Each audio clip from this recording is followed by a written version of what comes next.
चलिए मित्रों, आज अपन देख रहे हैं वर्ब, ठीक है ना। वर्ब के विषय में स्टडी कर रहे हैं। तो वर्ब के विषय में अपन जब जानने की कोशिश करते हैं तो सबसे पहले व्हाट इज वर्ब या वर्ब हमें क्या बताती है।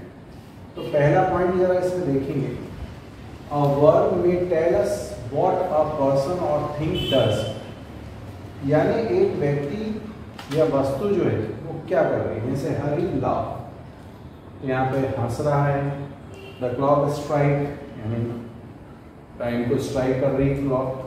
फिर what is done to a person or thing, क्या किया गया एक पर्सन के साथ या एक थिंग के साथ, वस्तु के साथ। हैरी इज स्कोल्डेड, उसको डांट पड़ी।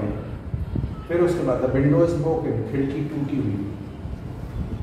What a person or thing is, यानी वस्तु या व्यक्ति है क्या। जैसे द कैट इज डेड, मृत है, बिल्ली मृत है। फिर आई फील सॉरी, ठीक, माने मैं जो सॉरी महसूस करता हूँ, मुझसे गलती हुई, उसके लिए क्षमा चाहिए।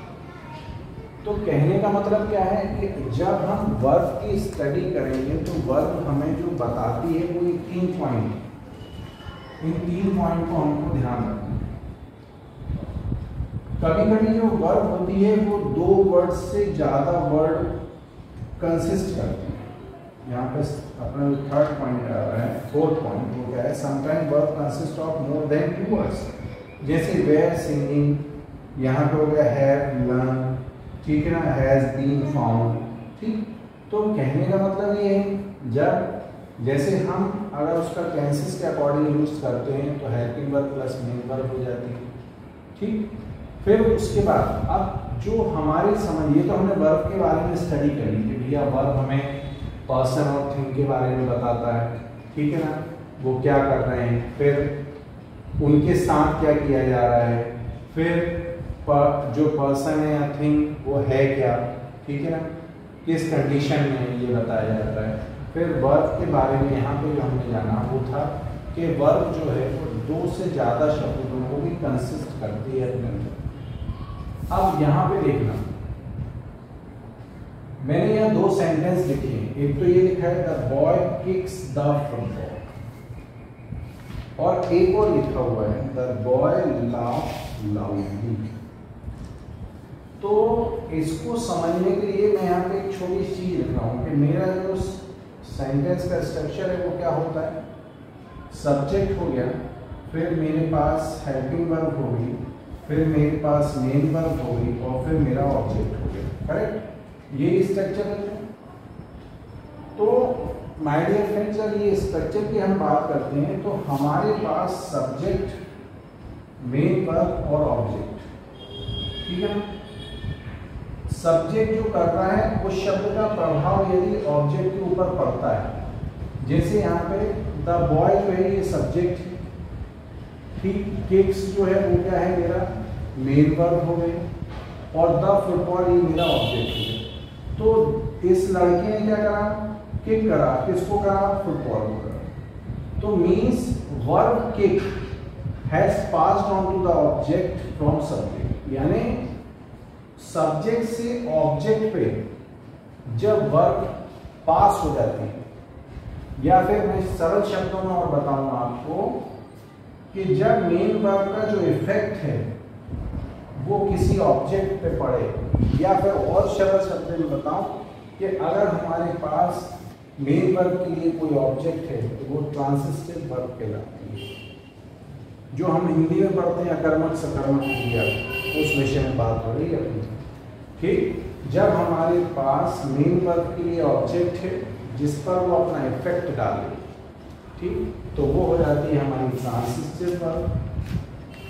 और जब हमारे पास सब्जेक्ट तो है, हमारे पास सब्जेक्ट है, हमारे पास वर्ब है, but we are not having the object, ठीक है ना, तो वहां पर हम उसको बोलते हैं intransitive verb.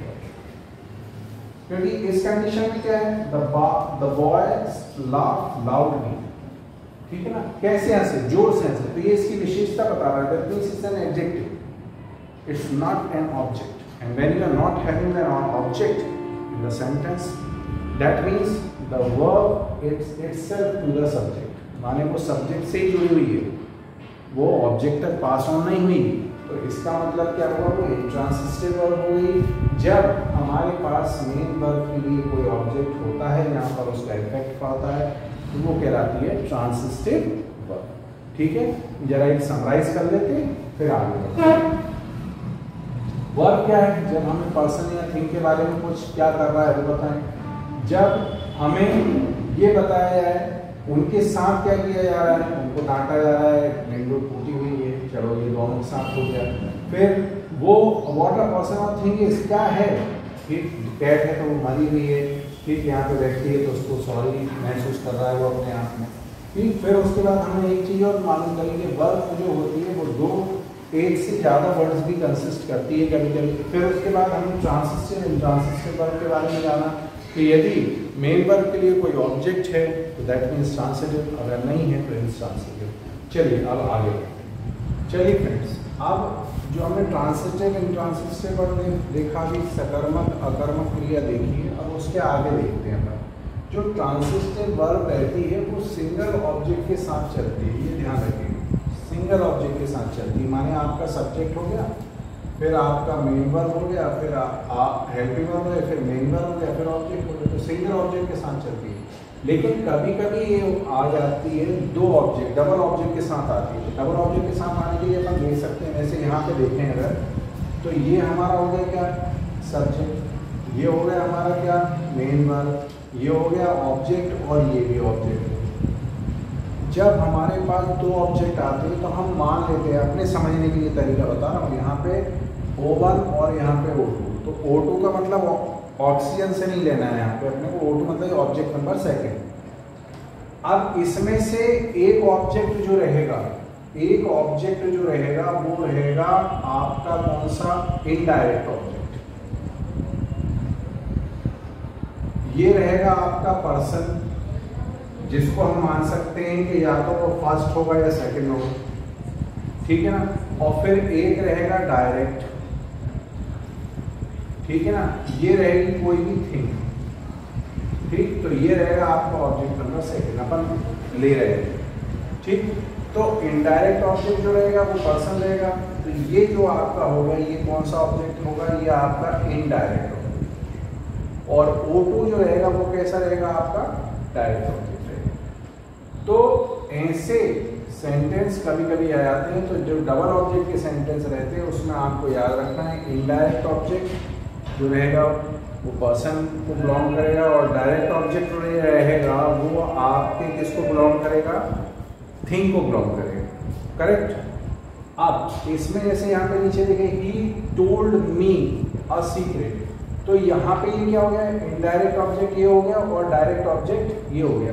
Indirect object means living और direct object means non living. अब यहाँ पे देखिए, अब मैन किल्ड हिमसेल्फ, ठीक है ना, यहाँ पे ऑब्जेक्ट और सब्जेक्ट एक ही व्यक्ति की बात कर रहे हैं, ऑब्जेक्ट और सब्जेक्ट एक ही व्यक्ति की बात कर रहे हैं जब, तो ऐसी कंडीशन में जो वर्ब होती है वो किस प्रकार से यूज की जाती है, रिफ्लेक्सिवली यूज की जाती है। रिफ्लेक्सिव मतलब कि एक ही व्यक्ति के बारे में बात की जाए, चाहे वो सब्जेक्ट हो चाहे ऑब्जेक्ट हो, एक ही पर्सन के बारे में बात की जाएगी।